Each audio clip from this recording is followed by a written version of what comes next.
سەفەوی بوون و عوسمانی گوێ بوون و ئەم ڕۆشنبیران و ڕۆژنامەنووسان لەگەڵەوەی پیان وایە ئایندەی ناوچەدا بڕێنراوەکان پاش شەڕی مووسڵایەندەیەکی مەترسیدار دەبێت و پێدەچێت ئەو ناوچانەی بە خوێنی هەزاران پێشمەرگە ڕزگار کراوە بەڕێککەوتنێک لەدەست بدرێت. بەڵام لەگەڵ هەموو ئەمانەشدا بۆ چوونیان وایە یەکڕیزی و یەکهەڵوێسی لایەنە سیاسیەکانی هەرێم ئەو مەترسیانە دوور دەخاتەوە لەسەر ئایندەی ئەو ناوچانە. ئایندەی کورد بە تەسەوەرم لە مووسڵ لە داهاتووی مووسڵا لەژێر بەڕێوەبەرایەتی سیاسەتێکی تورکیە بێ کە هیوادارم شوێن لێ نەکرێ و ناوچەکانی تر بە بۆچوونی من ناوچە جەناوەکان کە پەیوەندیبوون مادەی ١40 بەشێکی زۆریان لەژێر دەسەڵاتی حکوومەتیاری موسانان ناوچەیەکن کە تەسەورەکەم کێشەی گەورەمان بۆ پێیابێ چ لەگەڵ سونیەکان ئەگەر لە دەسەڵات ئابمێنەوە و چ لە شیعەکان و حەشدی شعبی کە ئێستا هەژمونی زۆریان بەسە سیاسەتی حکوومەتی بەغاو هەیە. ئەوەی پەیوەندی بەو ناوچانەوەی ناوچە دابڕێنراوەکانی یا ناوچانی کە ئێستا پێشمەرگە ڕزگاریانەکە بە خوێن و لەو ڕێکەوتنی بینی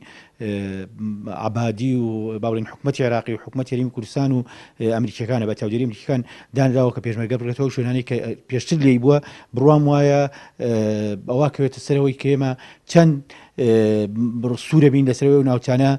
کە بە خوێن ڕزگار کراوە بپارێزین. من بڕوا ناکەم چونکە خودی ڕێکەوتنەکە ڕێکەوتنێکی تۆزێک حیزبیە ئەوەندەی کە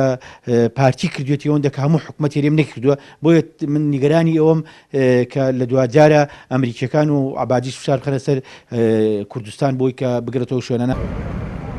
سیاسەتمەدارێکیش پێی وایە لەگەڵ ئەوەی بەرپرسانی هەرێم لە ماوەی 25 ساڵی ڕابردوودا هەلی زۆریان سەبارەت بەو ناوچانە لەدەستدا، بەڵام لە ئێستاشدا هێشتا دەرفەتیان لە بەردەستا ماوە و پێویستە حەکیمانە مامەڵە لەگەڵ ئەو دەرفەتانەدا بکەن کە پێدەچێت کۆتا دەرفەت بن بۆ ئەوەی ئەو ناوچانە بگەڕێنەوە سەر نەخشەی هەرێمی کوردستان. من پێم وایە کارتەکانمان هێشتا نەسوتاون ئەگەر بێت و ئێمە لە ئێستاوە دووبارە بەهۆش خۆمانە بینەوە بۆ ئەوەی کەلانی کەمی تەوافق و سازانی نیشتیمانی بگەڕێتەوە بۆ ناو ئەم وڵاتە و جۆری لە ئاسایی بوونەوەی دۆخ لە نێوان حیزبە سیاسەکانە ڕووبە ئێمە توانین و بەرهێنانی گەورە لە ڕووی سیاسیەوە لە قۆناغی دوای داعش بکەین و پرۆژەیەکی ڕاستەقینە تەرەحکەین بۆ ئەوەی کە زەمینە سازکەین بۆ گەشتن بە خواستی ئەم قەرنە کە دروستکردنی دەوڵەتی باشووری کوردستان.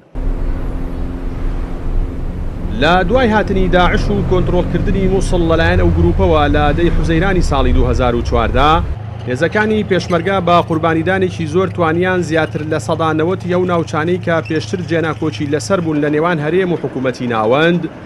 بگەڕێنەوە سەر هەرێمی کوردستان و لە ئێستاشدا بەهۆی ناکۆچی لایەنە سیاسیەکانەوە مەترسی لە دەستدانی ئەو ناوچانە دەکرێت.